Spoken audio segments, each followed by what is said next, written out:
السلام علیکم ورحمۃ اللہ وبرکاتہ۔ یہ ایک سوال ہے کہ ٹی وی پہ پرندوں کے طواف کرنے کی تصویر اور ویڈیو وائرل ہوئی، تو بعض لوگوں نے مذاق کے طور پہ مندر پہ پرندوں کی ویڈیو بھی وائرل کر دی کہ یہ بھی خدا ہے، پھر اس کو بھی مان لو۔ تو ان کو سمجھانا چاہیے، نہیں سمجھانا چاہیے؟ سب سے بنیادی بات تو یہ ہے کہ میڈیا جو کردار ادا کر رہا ہے وہ انتہائی کمزور، شرعی لحاظ سے انتہائی کمزور ہے۔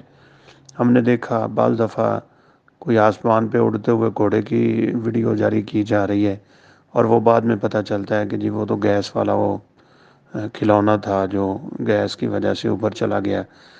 بعض دفعہ بادلوں میں اللہ لکھا ہوا ان کو نظر آ جاتا ہے، بعض دفعہ روٹی پہ لکھا ہوا نظر آتا ہے، بعض دفعہ بکریوں کے جسموں پہ نظر آتا ہے۔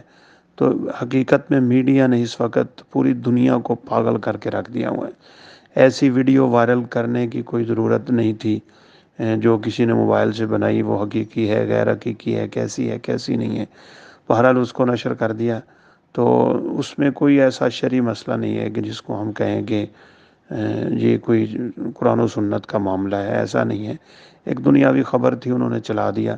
اور یہ نہیں ہے کہ بیت اللہ کی صداقت کے لیے وہ پرندوں کا طواف ایک علامت بن گیا ہے کہ وہ طواف ہوگا تو بیت اللہ صحیح ہے اور نہیں ہوگا، تو ایسا کچھ ہے ہی نہیں۔ لہذا یہ فضول سی ان کی ایک عادت ہے جو وہ کر لیتے ہیں۔ لہذا یہ اس بات پہ زیادہ کوئی بحث و تکرار کی ہم سمجھتے ہیں کوئی ضرورت نہیں ہے۔ واللہ اعلم۔ السلام علیکم ورحمۃ اللہ وبرکاتہ۔